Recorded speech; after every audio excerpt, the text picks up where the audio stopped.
മൂന്ന് സ്ഥലത്ത് ആരും ആരെയും മെയിൻഡാക്കില്ല, തിരിഞ്ഞു നോക്കില്ല, പരിഗണിക്കില്ല.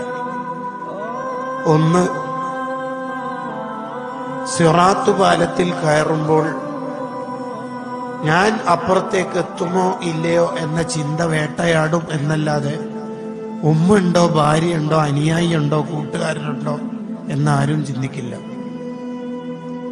നന്മ തിന്മ തൂക്കുന്ന ഘട്ടത്തിൽ എന്റെ റിസൾട്ട് എന്തായിരിക്കും എന്ന് ആലോചിക്കുന്നതല്ലാതെ അയാളുടേത് എന്തായി, എന്നേക്കാൾ മാർക്കുള്ളവരുണ്ടോ എന്ന ചിന്ത ആർക്കും ഉണ്ടാവില്ല.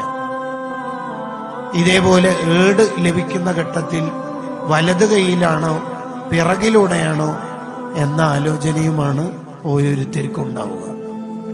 ഈ മൂന്ന് സന്ദർഭത്തെ നിങ്ങൾ നന്നായി ഭയപ്പെടണം, പേടിക്കണം, അതിനുവേണ്ടി പണിയെടുക്കണം